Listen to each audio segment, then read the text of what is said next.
folks? This is a Automotive Reviews, and today we have the 2020 Porsche Cayman GT4, and it's a 911 killer. And we have a story by Kyle Kennard, who had an experience in his 2020 Porsche Cayman GT4 that I'd like to share with everyone because I find the story to be exhilarating. No frills.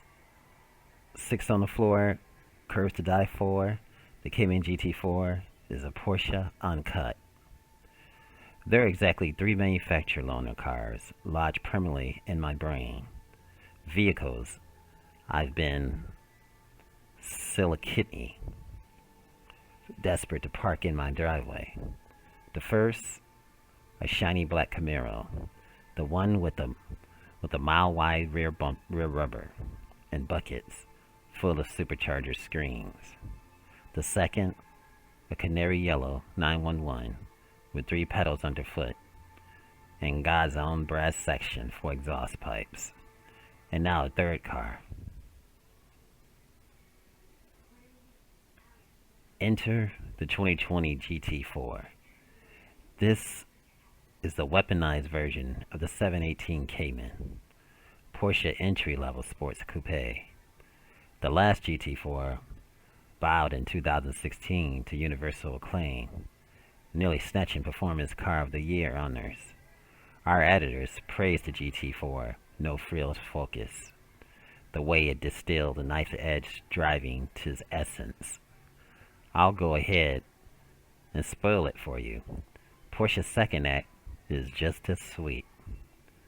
And when the car handlers arrive in my driveway to take the thing away, they best to bring beer spray, 'cause I'll gnaw their thumbs off before they wrestle this GT4 key from me. A single glance tells you the thing is special. Look at that. Look at that beautiful car. Look at that red. Look at the shape of it. Look at the size of it.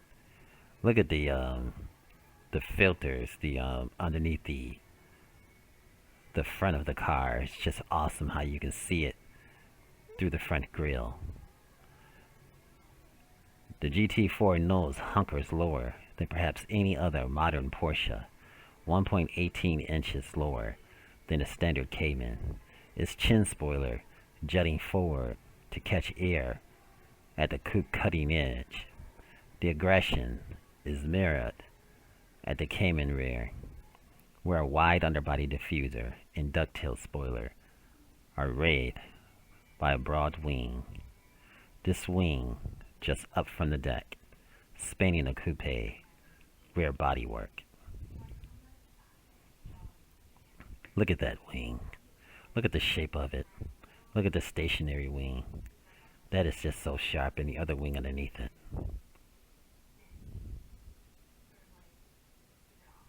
This is an obvious evolution from the last car. These outwardly aggressive tweaks amount to 50% more downforce than the outgoing car. Porsche says, and I say, they serve an underscore the new GT4 intentions. This is to take your heart away.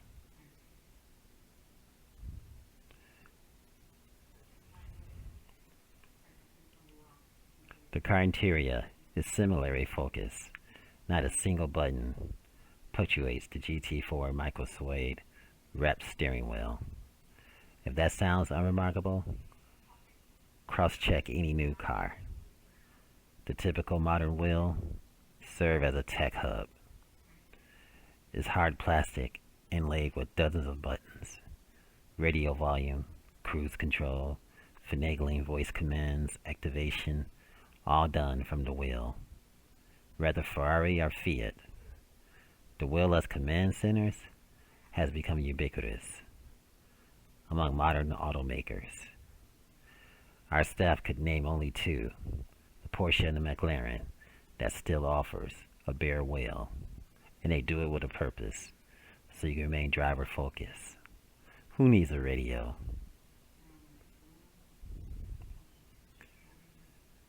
Whether the plain wheel indicates cost concessions or purity depends on your perspective.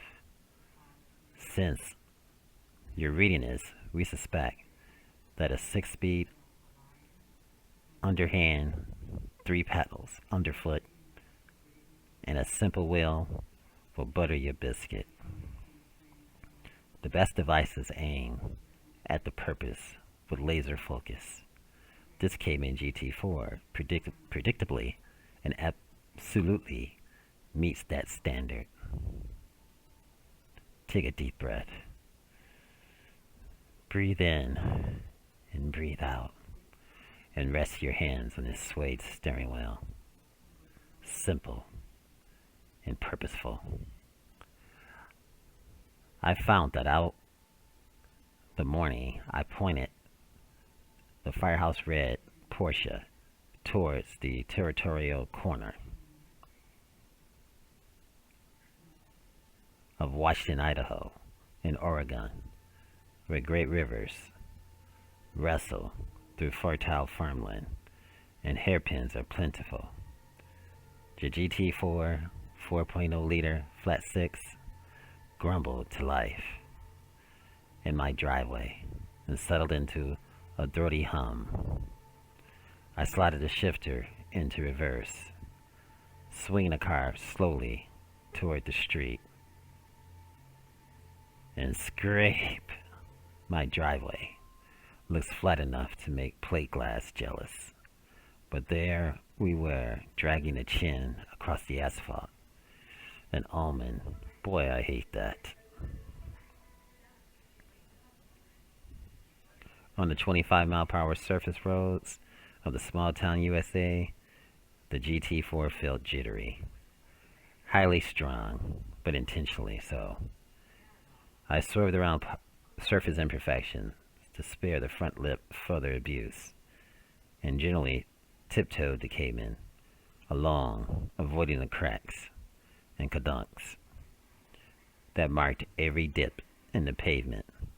Road noise washed through the cabin, grinding away at my eardrum as the car aggressive Michelin's machine gun graveled into the wheel well. Can you hear that noise? Surface roads quickly gave way to the Eastern Washington Highway. 195, a welcome break.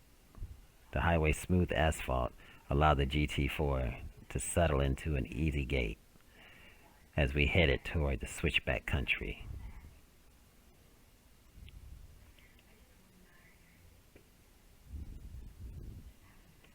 The freeway offered a chance to look beyond the bottomless or the buttonless wheel. You land-based any other $100,000 car for this interior. Rough black plastic laid slab-like across the dashboard and door sills. A monotone cabin, accented only by tiny aluminum trim. A console head unit that still has a CD player, but not a single USB port. There's a plug underneath the armrest, but still.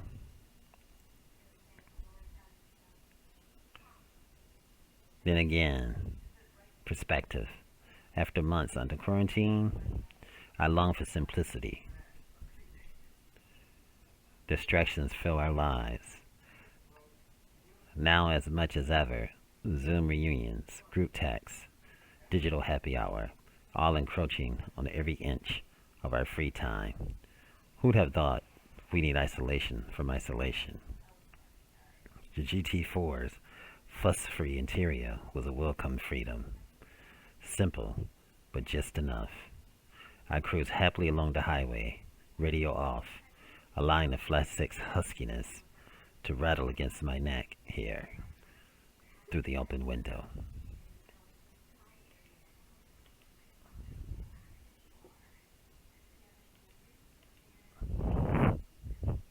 The GT4 crested the top of the Washington Rattlesnake grade. About an hour later, at 3,965 feet, it follows jackknifing corners, down hills toward the raging Grande Ronde River.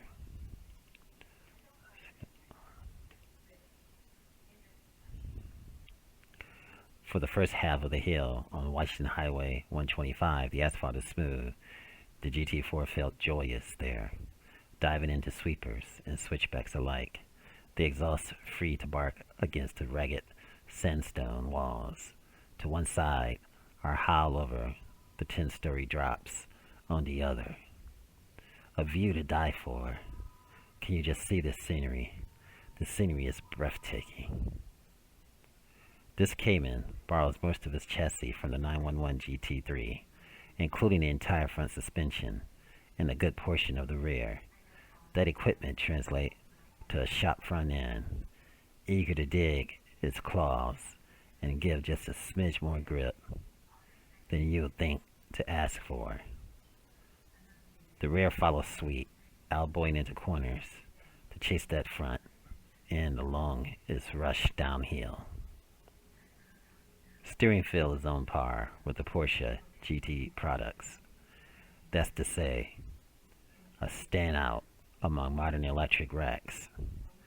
A good amount of road texture and feel slithers up your spine in the GT4, relaying any information the steering wheel drops.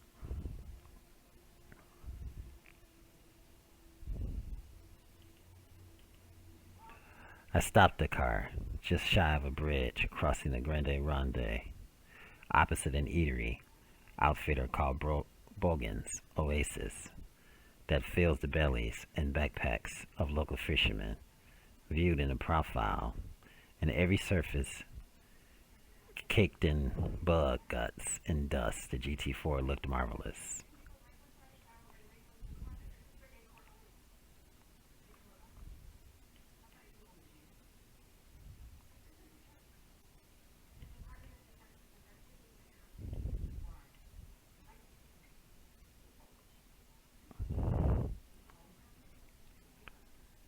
There's real economy of form here, from the skipping stone, smooth curves, to the way the greenhouse tapers like a teardrop toward the back of the car.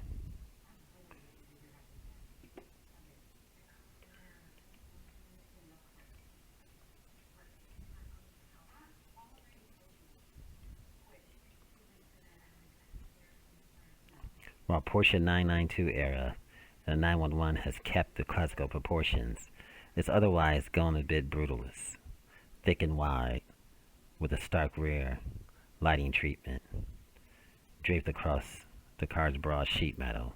By comparison, the Cayman is elegant, one of the best looking Porsches on sale today. Do yourself a favor and order your GT4 in red or yellow. Skip modesty, live a bit. I kicked a few stones into the Ronde, then settled up and aimed back at the summit.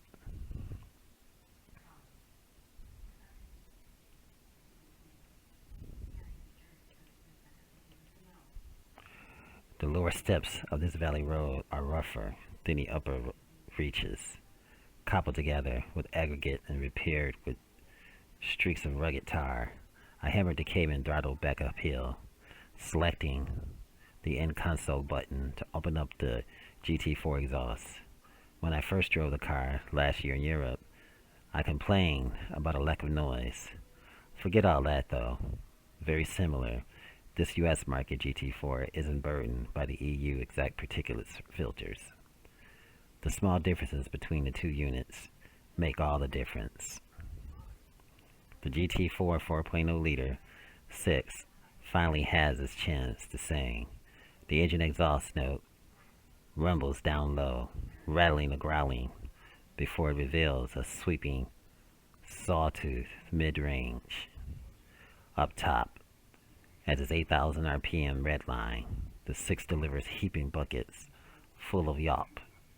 The 6 feels hurlier across the rev range than the old 3.8 liter. The new power plant delivers 414 horsepower at 6,000 RPMs and 309 pound-feet from 5,000 to 6,800 RPMs.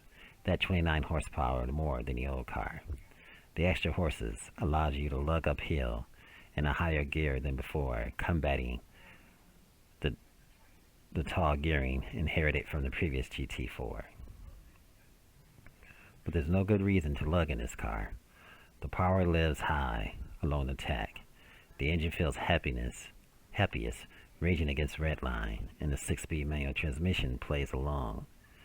Free of obligation, the ultimate economy, this GT4 6-speed is choice. The shifter, throw feels brisk, slightly crunchy, precise. No dropping a car from 5th to 2nd by accident here.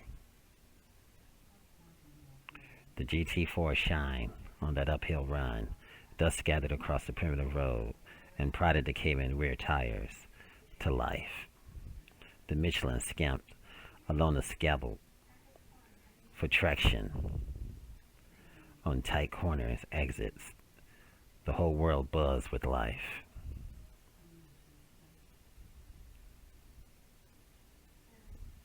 I couldn't tell you a huge amount about the intricacies of tire compounds, except the good ones let you slip a car into the gooey triple-digit slides, while still allowing buckets of feedback to reach the drivers on the back road.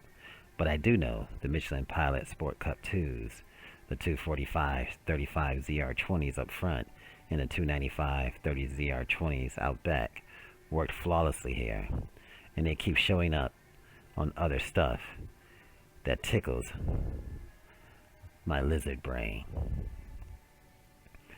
While Racetrack magnifies the GT4 virtues, there's no greater meaning to discover that can't be found on twisting blacktops. A tight on-track hairpin revealed a smidge of push from that sharp front end. When the tires were cold, the chassis ability to smoothly trimline off throttle, or how the engine could swing the rear into shape with a stump of the gas pedal.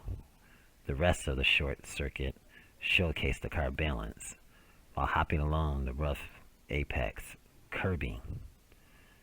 But the real joy of this car is the way it infuses engagement and sensations into every moment. Is available anywhere. Surely this will be a weekend track toy for many. I just pray that the GT4 owners will take writhing roads to get there. Those golly Michelins wrap around the 20-inch alloys with dark gray spokes. A range and a daisiest splay. The wheels hide the red 6-piston calipers up front, clamping vented rotors borrowed from the GT3. On track, the brakes provided indefatigable with a measured progressive pedal feel that remained faithful and consistent despite abuse. On the road, doubly so.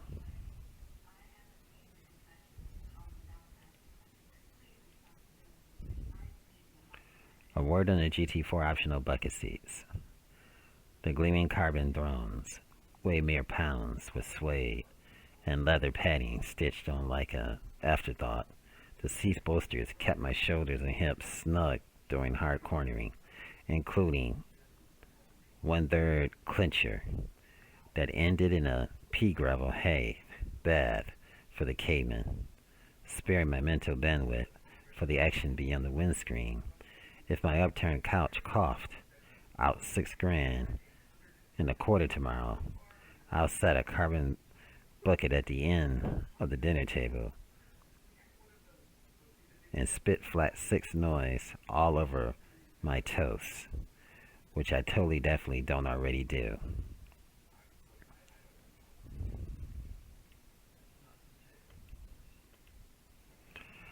I parked the GT4 at the top of a grade and looked back down as a cooling fan spun their hearts out. I considered the nature of the concession, how isolation and convenience are so often mistaken for satisfaction. Does anybody need a smart toaster? I like Siri later.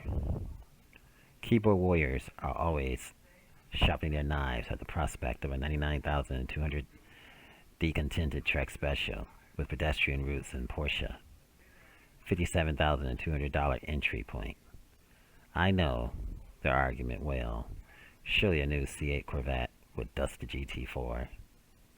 On the racetrack, a Camaro Z L1 and 1LE would do the same. But fare better in a commute and leave burnout smoke like fire bombs, fallout in the wake. Audi cheapest interior would make the GT4 tug at its collar. On the home stretch, back to my driveway, I considered the angles after 4 hours chasing switchbacks. My hips and back screamed against the rigid, fixed back seats.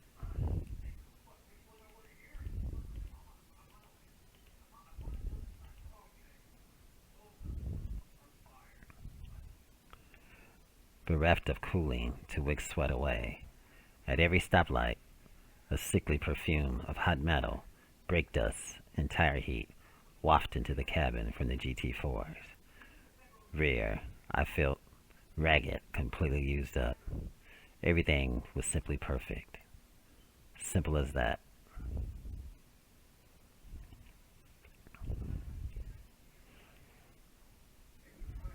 This story is so simply real said.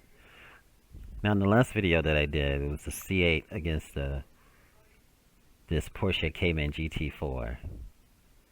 And the C8 was faster, but it's only by like 0.1 of a second, on a straightaway. But they said on the turns, there was nothing like the Porsche. The Porsche would just as far as the track is concerned, it would just outperform the C8. And the C8, the way the Porsche connected with the road and the way you feel it through the steering wheel, and it's so predictable in the turns. Just everything there is just Porsche. It's like years and years and years and years of experience. So it all comes together on the track. But the C8 is a beautiful car, the Corvette C8, and it's a lot cheaper. But at the same time, they say there's nothing like a Porsche, and that's true.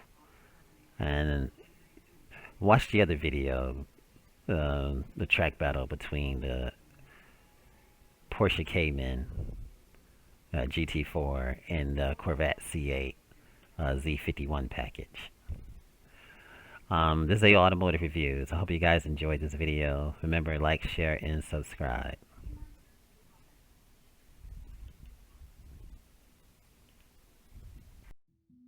If you enjoyed this video, give it a thumbs up, share it with your friends, and subscribe for more interesting videos.